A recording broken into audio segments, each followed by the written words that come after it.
बात बहुत पुरानी है, जब कोल्हापुर राज्य के राजा प्रताप का एकमात्र पुत्र माधव था। राजा ने अपने बेटे माधव को शिक्षा ग्रहण करने के लिए गुरुकुल भेज दिया, जहां उसे विभिन्न विषयों की शिक्षा दी गई, जिनमें नृत्य, गायन और संगीत शास्त्र भी शामिल थे। परंतु राजकुमार की सबसे अधिक रुचि संगीत में थी और वह बचपन से ही इसका अभ्यास करने लगा। समय के साथ जब वह युवा हुआ तो संगीत की कला में अत्यंत निपुण हो चुका था।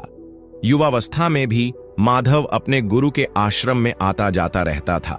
उसका संगीत सुनकर गुरु अत्यंत प्रसन्न होते। जब वह गाता तो उसके मधुर स्वरों से न केवल मनुष्य बल्कि पशु पक्षी भी मंत्रमुग्ध हो जाते। परंतु एक समस्या यह थी कि राजकुमार को संगीत के अलावा किसी अन्य विषय में रुचि नहीं थी। गुरुजी की कुटिया में आने का एक और कारण था। राजकुमार माधव का गुरुजी की पुत्री राधा से प्रेम। दोनों एक दूसरे को अत्यंत पसंद करते थे, परंतु राजा प्रताप के लिए यह चिंता का विषय था कि उनका पुत्र संगीत में तो निपुण हो रहा था, लेकिन शासन के कार्यों में उसकी कोई रुचि नहीं थी। यह देख राजा ने एक दिन अपने सैनिकों को आदेश दिया, सैनिकों, जाओ और मुनि संगीतज्ञ को मेरे सामने पेश करो। वहीं मौजूद मंत्री यह सब देख रहा था। उसने राजा से कहा, महाराज, आप कुछ चिंतित प्रतीत हो रहे हैं, क्या कोई समस्या है? राजा प्रताप ने गहरी सांस ली और बोले, हां महामंत्री जी, मैं अपने राज्य को लेकर चिंतित हूं। मेरे बाद इस राज्य का भविष्य क्या होगा? मंत्री ने उत्तर दिया, परंतु महाराज, युवराज के होते हुए चिंता की कोई बात नहीं होनी चाहिए। राजा ने गंभीर स्वर में कहा, मंत्री जी, आप भी जानते हैं कि राजकुमार माधव का संगीत में अत्यधिक झुकाव है और उसे राजकाज में कोई रुचि नहीं। उसे तो तलवार तक पकड़नी नहीं आती और आज के हालात से आप भली भांति परिचित हैं। पड़ोसी राज्य अपनी सैन्य शक्ति में वृद्धि कर रहे हैं। ऐसे में क्या राजकुमार संगीत के बल पर राज्य चला पाएगा? राजा ने कठोर स्वर में कहा, अब मैंने निर्णय ले लिया है। राजकुमार को अब युद्ध कला सीखनी होगी और संगीत छोड़ना होगा। मंत्री ने विनम्रता से कहा, महाराज, इतनी कठोरता उचित नहीं होगी। वह आपका इकलौता पुत्र है। राजा ने गहरी सांस ली और कहा, यही तो चिंता की बात है मंत्री जी, कि वह हमारा इकलौता पुत्र है। आपको तो पता ही है कि उसे पाने के लिए हमने कितनी कठिनाइयां सही हैं। मंत्री ने सिर हिलाते हुए कहा, हां महाराज, मैं अच्छी तरह से जानता हूं। राजकुमार को पाने के लिए आपने कितने तीर्थों की यात्रा की, कितने पूजा अनुष्ठान करवाए, गरीबों को भोजन कराया और अनेकों दान पुण्य किए। इतनी मन्नतों के बाद आपको पुत्र प्राप्त हुआ, लेकिन फिर आपको महारानी जी की मृत्यु का भी दुख झेलना पड़ा। मंत्री ने सुझाव दिया, महाराज, मेरी राय यह है कि सबसे पहले हमें राजकुमार को मुनि संगीतज्ञ के आश्रम में जाने से रोकना चाहिए। इसके अलावा राजकुमार में हथियारों के प्रति रुचि उत्पन्न करने के लिए उन्हें शिकार पर भेजा जाए, युद्ध कला का प्रशिक्षण दिया जाए और यदि आवश्यकता पड़े तो उन्हें युद्ध में भी शामिल किया जाए। राजा ने सहमति में सिर हिलाया और कहा, मंत्री जी, मैं आपकी बात से पूरी तरह सहमत हूं। इसी दौरान सैनिक मुनि संगीतज्ञ को दरबार में लेकर आए। मुनि ने हाथ जोड़ते हुए पूछा, राजन, मुझे इस प्रकार दरबार में क्यों बुलाया गया है? राजा प्रताप ने गंभीर स्वर में कहा, मुनिवर, आप जानते ही हैं कि माधव मेरा इकलौता पुत्र है और इस राज्य का उत्तराधिकारी भी, लेकिन इस आयु में भी उसकी रुचि राजकाज के कार्यों में नहीं है, बल्कि केवल संगीत में है। यही मेरी सबसे बड़ी चिंता है। मुनि महाराज बोले, परंतु राजन, इसमें मैं क्या कर सकता हूं? यह तो उस पर माता सरस्वती की कृपा है। राजा ने दृढ़ता से कहा, मुनिवर, आप राजकुमार के मन में राजकाज के प्रति रुचि उत्पन्न कर सकते हैं और मेरी इस समस्या का समाधान कर सकते हैं।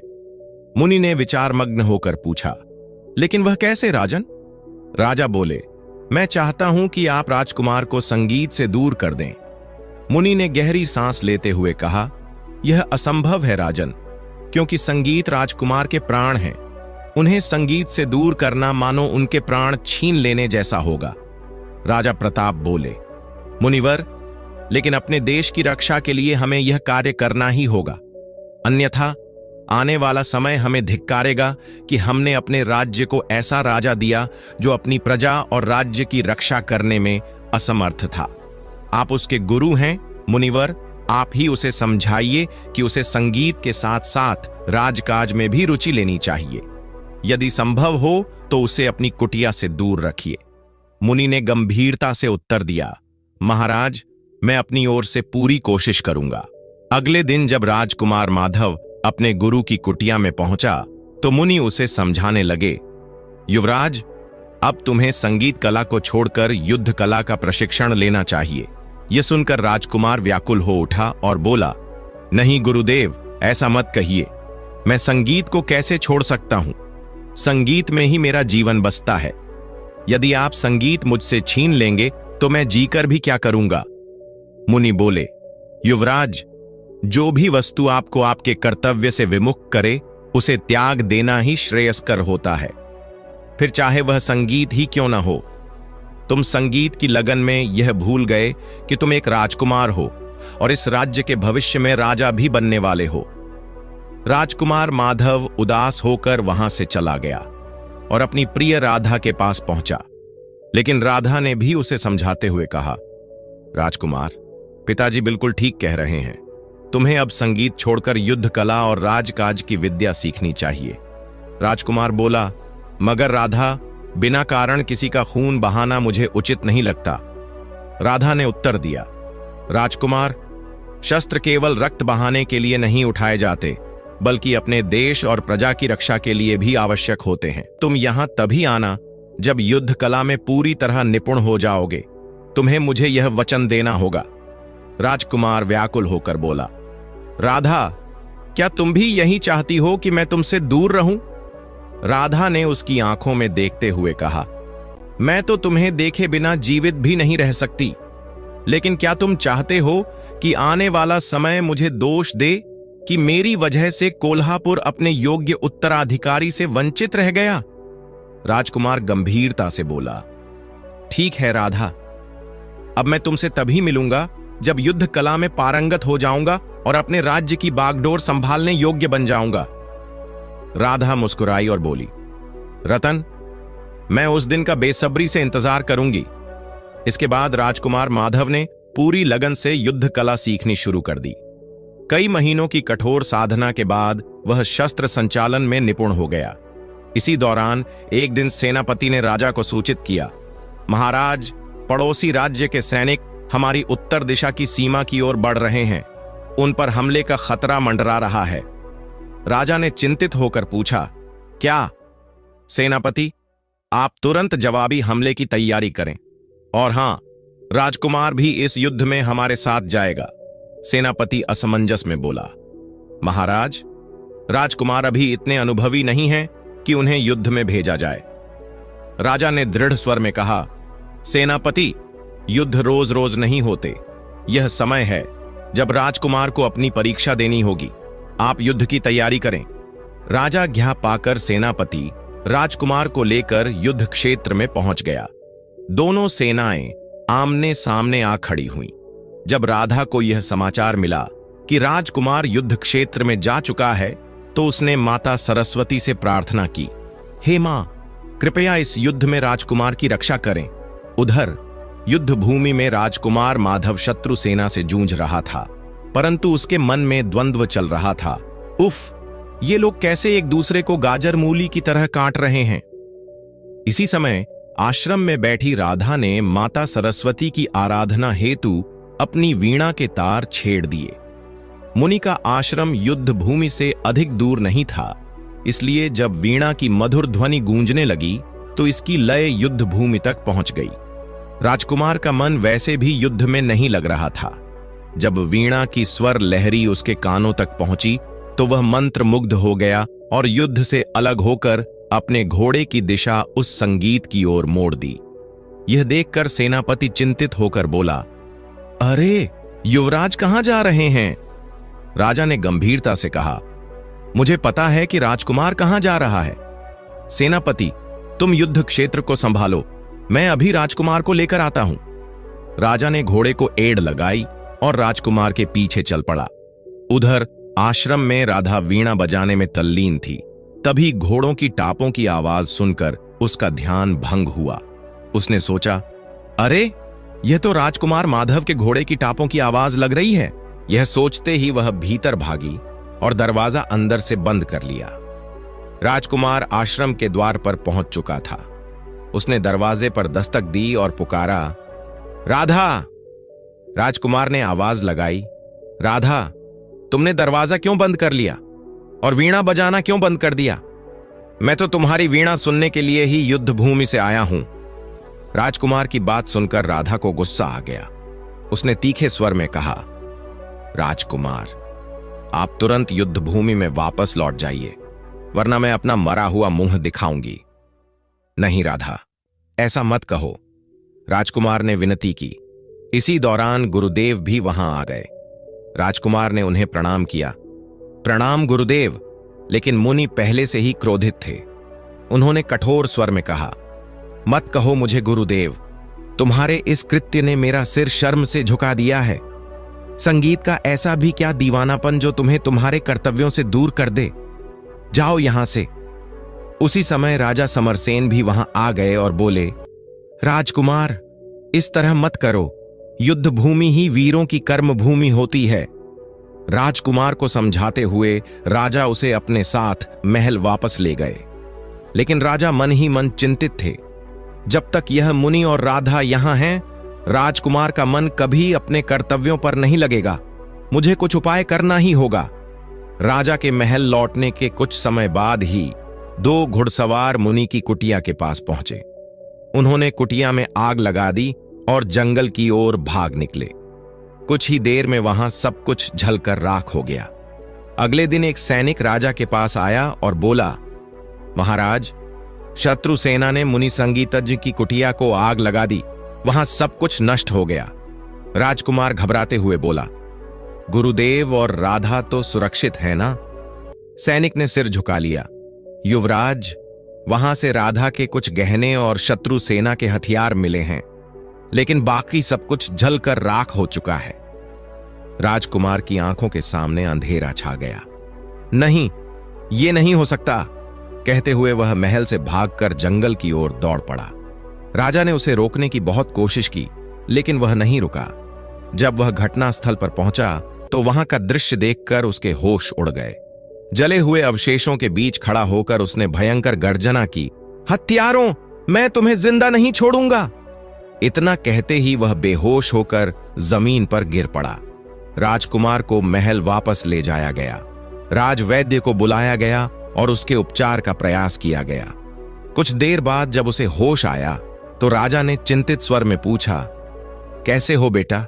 हिम्मत रखो, जो होना था उसे कोई नहीं रोक सकता, खुद को संभालो। राजकुमार कुछ कहने की कोशिश करने लगा, लेकिन उसके गले से आवाज नहीं निकल रही थी। उसने बहुत प्रयास किया, लेकिन वह बोल ही नहीं पाया। राजा ने घबराकर वैद्य से पूछा, वैद्य जी, मेरे पुत्र की आवाज को क्या हुआ? वह कुछ बोल क्यों नहीं पा रहा?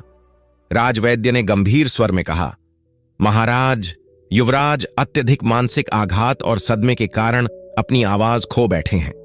यह सुनकर राजा को गहरा धक्का लगा। वह व्याकुल होकर बोले, हे भगवान, यह क्या अनर्थ हो गया? उसी समय एक सैनिक दौड़ता हुआ आया और बोला, महाराज, हमीरगढ़ राज्य ने हमारी दक्षिणी सीमा पर आक्रमण कर दिया है। राजा परेशान हो उठे। अरे, यह संकट भी अभी आना था। उत्तर दिशा के शत्रुओं से अभी निपटा भी नहीं था कि दक्षिण से भी हमला हो गया। हम 2-2 शत्रुओं से कैसे निपटेंगे? इसके बाद राजा ने दक्षिण दिशा में होने वाले हमले का सामना किया, जबकि सेनापति उत्तर दिशा में शत्रुओं को रोकने में लगा रहा। राजा युद्ध भूमि में वीरता से लड़े, लेकिन उनके मन में राजकुमार की चिंता बनी रही। उनके ध्यान में बार बार अपने गूंगे हुए बेटे का चेहरा आ रहा था। उनका मन व्याकुल था। क्या उनका पुत्र अब कभी पहले जैसा हो पाएगा? यह देखते ही देखते एक भाला हवा में तैरता हुआ आया और सीधे राजा की पीठ में जा घुसा। यह दृश्य देखकर वहीं मौजूद महामंत्री तुरंत राजा के पास पहुंचा और घायल राजा को अपने साथ लेकर युद्ध क्षेत्र से दूर एक सुरक्षित स्थान पर ले गया। उसने राजा को जमीन पर लिटाया तो राजा ने कांपती आवाज में कहा, महामंत्री जी, इससे पहले कि मेरे प्राण निकल जाएं, मैं आपको एक राज बताना चाहता हूं। महामंत्री घबरा गया और बोला, महाराज, आप धैर्य रखें, आप स्वस्थ हो जाएंगे। राजा ने हल्की मुस्कान के साथ कहा, नहीं महामंत्री, अब मेरे पास अधिक समय नहीं है। मैं यह स्वीकार करता हूं कि राजकुमार की आवाज चले जाने का कारण मैं स्वयं हूं। मेरे कारण ही आज मेरे पुत्र की यह दशा हुई है। महामंत्री हतप्रभ रह गया और बोला, महाराज, आप क्या कह रहे हैं? कृपया स्पष्ट करें। राजा ने गहरी सांस ली और बोला, महामंत्री जी, जब मेरे पुत्र ने युद्ध भूमि छोड़कर मुनि संगीतज्ञ की कुटिया में शरण ली थी, तब मुझे अत्यंत क्रोध आया था। मुझे लगा कि मुनि और उनकी पुत्री ही मेरे पुत्र को अपने कर्तव्यों से भटका रहे हैं। गुस्से में आकर मैंने उनकी कुटिया को आग लगवाने का आदेश दे दिया और उन्हें चंदन वन के घने जंगलों में रहने के लिए मजबूर कर दिया। महामंत्री हैरान होकर बोला, महाराज, इसका मतलब है कि वे दोनों अब भी जीवित हैं और चंदन वन में हैं? राजा ने सिर हिलाकर कहा, हां महामंत्री, लेकिन तुमसे एक विनती है, तुम ये रहस्य अब भी किसी को मत बताना, खासकर राजकुमार को। सही समय आने पर उसे सच्चाई बताना। महामंत्री ने सिर झुका लिया और बोला, महाराज, मैं वचन देता हूं कि इस राज्य को सही समय तक छुपाकर रखूंगा। इतना कहते ही राजा ने अंतिम सांस ली और उनके प्राण निकल गए। पूरे राज्य में शोक की लहर दौड़ गई। राजकुमार ने अपने पिता की चिता को अग्नि दी। अभी महाराज की चिता की आग ठंडी भी नहीं हुई थी कि तभी एक सैनिक घबराया हुआ महामंत्री के पास आया और बोला, महामंत्री जी, दुश्मन सेना ने एक बार फिर से हमारे राज्य पर आक्रमण कर दिया है। महामंत्री चिंता में डूब गया और बुदबुदाने लगा, अब क्या होगा? हमारी सेना का नेतृत्व कौन करेगा? तभी वहां खड़े राजकुमार ने, जो अब शब्दों में कुछ कह नहीं सकता था, एक जोरदार चीख मारी। उसकी यह चीख इस बात का संकेत थी कि वह युद्ध के लिए पूरी तरह तैयार है। पिता की मृत्यु ने उसके भीतर अपार क्रोध भर दिया था। राजकुमार अपनी सेना को लेकर रणभूमि की ओर बढ़ गया। युद्ध क्षेत्र में पहुंचते ही उसने भयंकर मारकाट मचा दी। राजकुमार के अद्भुत युद्ध कौशल और साहस को देखकर उसकी सेना में भी नया जोश भर गया। सैनिक दुश्मनों पर टूट पड़े। यह देखकर दुश्मन सेना घबरा गई और पीछे हटने लगी। उधर दूसरी दिशा से हमला कर रहे शत्रु राजा ने जब देखा कि पहली सेना हार रही है, तो उसने भी अपनी सेना को वापस बुला लिया। इस प्रकार राजकुमार ने अपने पराक्रम से राज्य की रक्षा की और शत्रुओं को परास्त कर दिया। इस प्रकार कोल्हापुर में पूरी तरह से शांति स्थापित हो गई। राज्य की प्रजा में खुशी की लहर दौड़ गई। सभी लोग यही कह रहे थे कि यह सब राजकुमार माधव की वीरता का ही परिणाम है। जब राजकुमार रणभूमि में जीत हासिल करने के बाद नगर वापस आया, तो राज्य की संपूर्ण प्रजा ने ढोल नगाड़ों के साथ उसका भव्य स्वागत किया। मगर युवराज माधव के मन में कुछ और ही विचार चल रहे थे। युद्ध के शोर के बीच जब उसने नगाड़ों की ध्वनि सुनी, तो उसके मन में संगीत के प्रति घृणा उत्पन्न होने लगी। उसने सोचा, जिस संगीत के कारण मेरा सब कुछ उजड़ गया, उसे मैं अपने राज्य में अब और नहीं बजने दूंगा। इसके बाद पूरे राज्य में एक महत्वपूर्ण घोषणा की गई।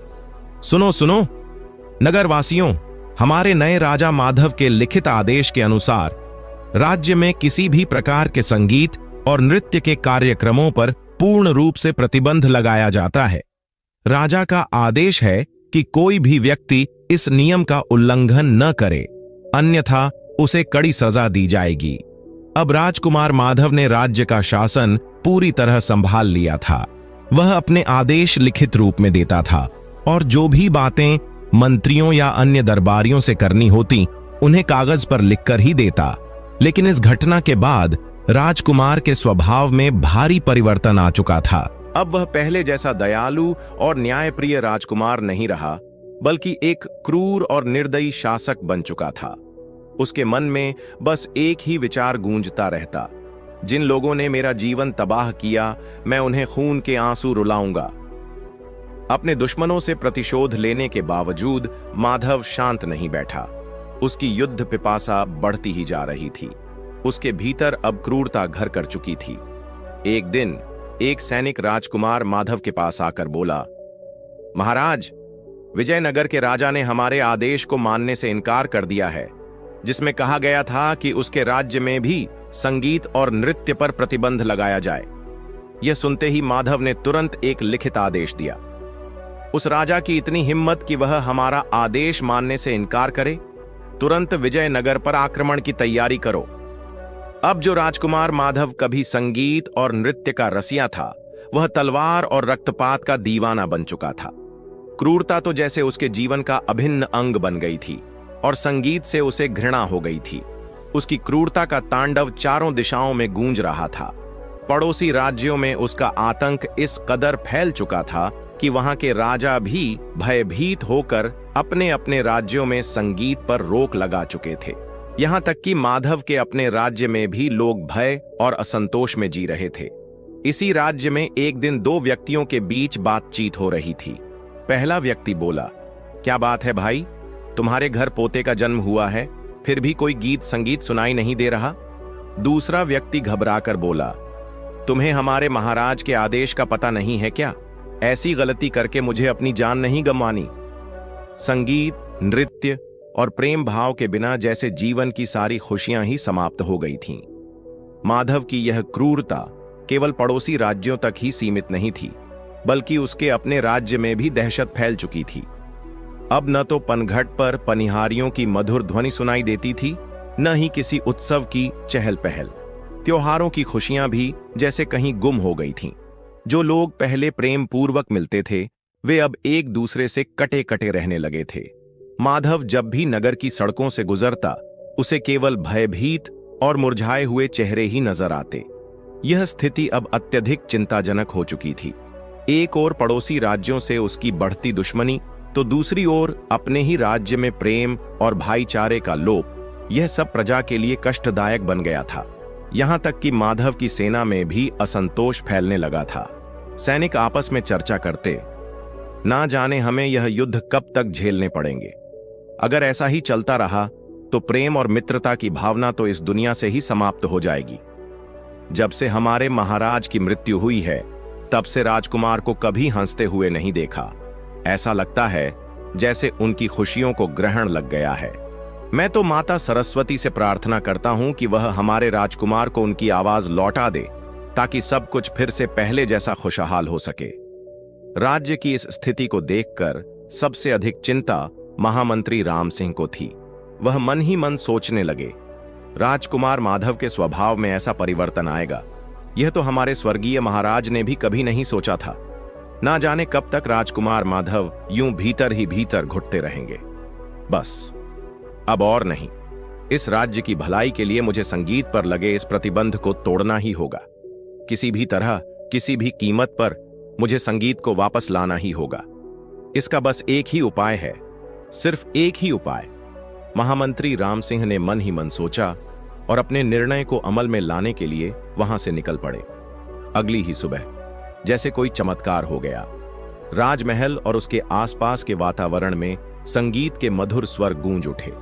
यह ध्वनि सुनकर सभी लोग हैरान थे। लेकिन जब यह संगीत राजकुमार माधव के कानों तक पहुंचा, तो उसकी क्रूरता में जैसे उबाल आ गया। स्वर लहरियां पूरे वातावरण में नया जीवन घोल रही थीं। पक्षी चहचहा उठे। ऐसा लगा मानो पूरी प्रकृति झूम उठी हो। परंतु यह सुनकर माधव के मन में विचार उठने लगे, कौन है यह गुस्ताख? मैं इसे जिंदा नहीं छोड़ूंगा। गुस्से से भरे माधव ने अपनी तलवार उठाई और उस दिशा में दौड़ पड़ा जहां से संगीत की ध्वनि आ रही थी। कुछ ही दूर जाने पर वह ठिठक गया। अरे, यह रास्ता तो गुरुदेव की कुटिया की ओर जाता है। जैसे ही वह वहां पहुंचा, उसकी आंखें आश्चर्य से फैल गईं। यह वही कुटिया है, लेकिन यह तो जलकर भस्म हो गई थी। फिर यह कैसे? उसका क्रोध शांत होने लगा। वातावरण आज भी उतना ही पवित्र था जितना पहले था। वीणा से निकलती स्वर लहरियां उसे किसी और की नहीं, राधा की प्रतीत हो रही थीं। राधा! उसका हृदय व्याकुल हो उठा। एक अनजानी आशा लिए वह कुटिया के भीतर प्रवेश करता है और सामने राधा को बैठा देख हैरान रह जाता है। राजकुमार माधव, राधा ने मुस्कुराते हुए कहा। माधव अपनी भावनाओं को काबू में नहीं रख पाया। वह आगे बढ़ा और राधा को गले से लगा लिया। वर्षों बाद उसे अपनी खोई हुई खुशी मिल गई थी और तभी चमत्कार, माधव की खोई हुई आवाज लौट आई। उसी समय वहां महामंत्री और गुरुदेव भी आ पहुंचे। महामंत्री ने माधव को उनके पिता की सारी सच्चाई बता दी। राजकुमार, मुनि की कुटिया पर आक्रमण किसी और ने नहीं बल्कि आपके पिता ने करवाया था। यह सुनकर माधव स्तब्ध रह गया। ओह, तो यह सब कुछ मेरे पिताजी ने किया था। परंतु महाराज, गुरुदेव बोले, पुत्र, यह सब तुम्हारे और इस राज्य की भलाई के लिए किया गया था। माधव ने गहरी सांस ली और कहा, महामंत्री जी, अब सब कुछ मेरी समझ में आ गया, लेकिन काश मैं यह पहले ही समझ पाता तो इतना कुछ होने से बच जाता। महामंत्री ने मुस्कुराकर कहा, राजकुमार, आप स्वयं को दोष मत दीजिए। यह तो नियति का खेल है। महामंत्री ने मुस्कुराकर कहा, राजकुमार, आप स्वयं को दोष मत दीजिए। यह तो नियति का खेल है। जो होना था वह होकर ही रहा। इसके बाद राज्य से संगीत और नृत्य पर लगे प्रतिबंध हटा दिए गए। स्वर लहरियां एक बार फिर से गूंज उठीं, लेकिन अब एक अंतर था। संगीत, कला और राजनीति में समन्वय स्थापित हो चुका था। कोल्हापुर अब एक शांतिप्रिय और समृद्ध राज्य बन चुका था। तो दोस्तों, अगर आपको आज की कहानी अच्छी लगी तो चैनल को सब्सक्राइब करके हमें सपोर्ट कर दीजिए।